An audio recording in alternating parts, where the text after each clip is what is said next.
అలాగే రమాదేవి గారు సాయంత్రం వస్తున్నారని అనుకుంటాను. సుమారు సాయంత్రం 6 గంటల నుంచి 11 గంటల వరకు కూర్చోరు. అలాగే ఎలాగైతే ఏమో ఈ వేదికపై ఎప్పుడు కనిపించుకొని ప్రదర్శన కాదు. మొన్న చెప్పారు, నేను ఘనాహారం నేను తీసుకోను. ఈ 13-15 రోజులు నరేంద్ర మోదీ గారు ఎట్లాగైతే రామ ప్రతిష్ఠ అయోధ్యలో బాలరామ ప్రతిష్ఠ చేసేటప్పుడు కేవలం ద్రవాహారం తీసుకున్నారు. అలాగే నేను కూడా శ్రీమతి కూడా ఈ 15 రోజులు కేవలం ద్రవాహారం మాత్రమే స్వీకరిస్తూ ఉపవాసం చేస్తూ ఈ కార్యక్రమాన్ని పూర్తి చేస్తున్నాం. భక్తితో ఏమో ఇది ప్రదర్శన కాదు, శ్రద్ధాభక్తితో ఈ కోటి దీపోత్సవం చేసేది మనందరికీ కూడా ఆదర్శప్రాయంగా ఉన్నారు అనేది ఈ సందర్భంలో చెప్తూ నరేంద్ర మోదీ గారు అలాగే రమాదేవి గారు అన్నమాచార్యులాగే భక్త రామదాసులాగే భక్త త్యాగరాజులాగే శ్రద్ధాభక్తితో ఈ కార్యక్రమాన్ని నిర్వహణ చేస్తున్నది మనకందరికీ కూడా చాలా సంతోషకరమైన విషయం. ఈ కోటి దీపోత్సవ కార్యక్రమం వచ్చే సంవత్సరాల నుంచి రాష్ట్ర పండుగ ఏమైనా తేడా ఉందా అయ్యేదుంది అని ముఖ్యమంత్రి గారు చెప్పినది విని చాలా సంతోషమైందని మళ్ళీ చెప్తూ ఈ కోటి దీపోత్సవ కార్యక్రమం ఈ 13 రోజుల తర్వాత అయిపోయినాక వచ్చే సంవత్సరం మళ్ళీ ఉండి ఇంకా విజృంభణంగా బ్రహ్మాండంగా వైభవపూర్వకంగా అయ్యేది ఉంది. కానీ మనం ఏం చేయాలి? అప్పటి వరకు ఈ రోజు రమాదేవి గారు అలాగే నరేంద్ర చౌదరి గారు రోజు చాలా మంది స్వామీజీని పిలిపించుకొని ఇక్కడ ఉన్నటువంటి అంధకారాన్ని దీపంతో అంటే దూరం చేస్తున్నారు, ప్రకాశమిస్తున్నారు. అలాగే హృదయంలో ఉన్నటువంటి అజ్ఞానం అనే అంధకారాన్ని యతీశ్వరుల ద్వారా జ్ఞానోపదేశం చేపిస్తూ అందరికి కూడా ప్రకాశం వచ్చేలాగా అంటే జ్ఞానం కలిగేలాగా చేస్తున్నారు. దీని తర్వాత ఏం చేయాలని మనకు ఆదిశంకరాచార్య వాళ్ళు భగవద్గీత ఆరంభంలో ఏం చెప్పారంటే ధ్యాన శ్లోకంలో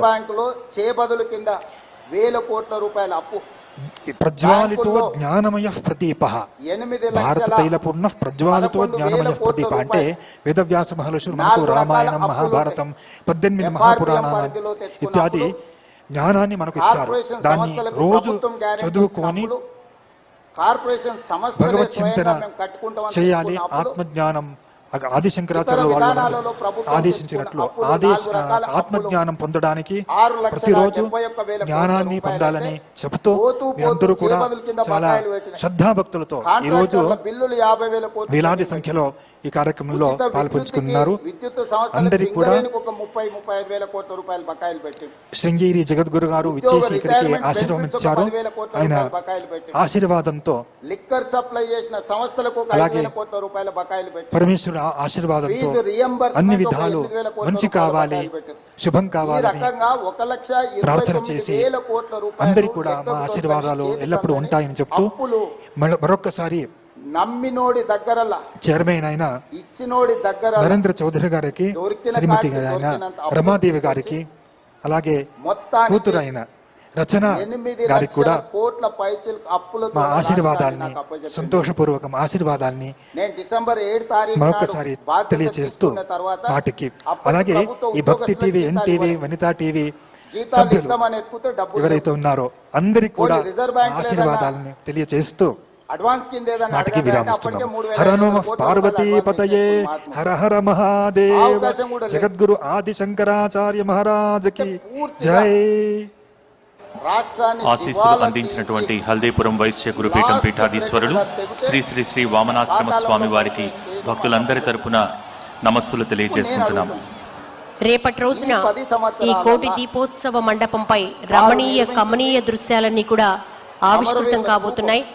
రేపు ఈ కైలాస ప్రాంగణంలో ఇలా వైకుంఠమై దర్శనమిస్తూ ఉంటారు శ్రీ వెంకటేశ్వర స్వామి. స్వర్ణగిరి శ్రీ వెంకటేశ్వర స్వామి వారికి శ్రీదేవి భూదేవి సమేతంగా అత్యంత వైభవపేతంగా కళ్యాణ ఉత్సవం జరిపించుకోబోతున్నాం. అంతేకాదు రేపు భక్తుల దురితాలు, అకాల మృత్యు దోషాలు తొలగించే విధంగా నృసింహ రక్ష కంకణ పూజ కూడా జరగబోతోంది. ఈ పూజను అందుకోవడానికి నాచారంగుట్ట శ్రీ లక్ష్మీ నృసింహస్వామి సైతం కోటి దీపోత్సవానికి వేంచేయబోతున్నారు. రేపు కోటి దీపాల ప్రాంగణంలో గురువాయూర్ కృష్ణ పరమాత్ముడు సైతం కొలువుదీరబోతున్నారు. చిన్ని కృష్ణుడికి అత్యంత విశేష రీతిలో 108 వెన్న కుండలతో నవనీత పూజ కూడా జరుగుతుంది.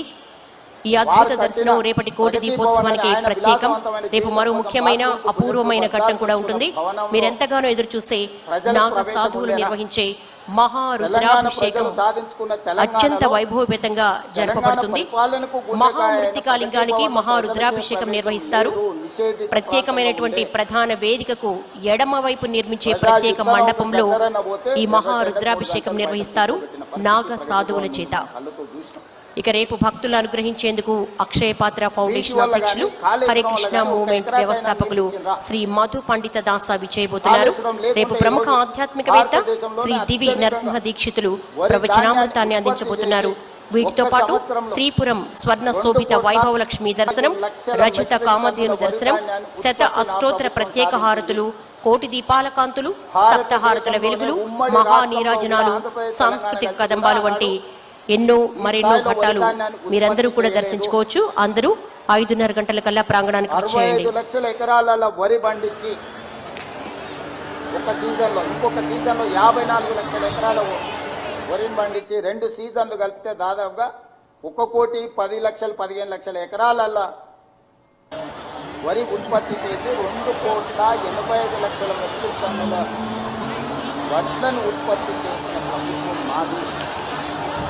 సో వారు 20 లక్షల కోట్లు 10 సంవత్సరాలలో ఈ కోటి దీపోత్సవ వైభవం దినదిన ప్రవర్ధమానమవుతూ ముందుకు సాగుతోంది.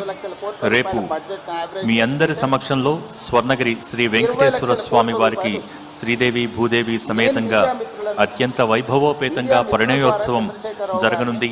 అలాగే అకాల మృత్యు దోషాలు తొలగించే విధంగా నృసింహ రక్షా కంకణ పూజ కూడా జరగబోతోంది. రేపు ఈ కోటి దీపాల ప్రాంగణంలో గురువాయూరు కృష్ణ పరమాత్ముడు సైతం కొలువుదీరనున్నాడు. చిన్ని కృష్ణుడికి అత్యంత విశేష రీతిలో 108 వెన్న కుండలతో నవనీత పూజ, అలాగే నాగ సాధువులు నిర్వహించే మహారుద్రాభిషేకం కూడా రేపు ఇక్కడ వైభవంగా ఆ పరమేశ్వరుడికి జరుగుతుంది. అలాగే మహామృత్తికాలింగానికి మహారుద్రాభిషేకం నాగ సాధువుల చేత నిర్వహించబడుతుంది. రేపు భక్తులను అనుగ్రహించేందుకు అక్షయ పాత్ర ఫౌండేషన్ అధ్యక్షులు హరే కృష్ణ మూవ్మెంట్ వ్యవస్థాపకులు శ్రీ మధు పండిత దాస వారు విచ్చేస్తున్నారు. రేపు ప్రముఖ ఆధ్యాత్మికవేత్త శ్రీ దివి నరసింహ దీక్షితుల వారి ప్రవచనామృతం కూడా ఉంటుంది. ఆద్యంతం విశేషమైన కార్యక్రమాలతో మన కోటి దీపోత్సవం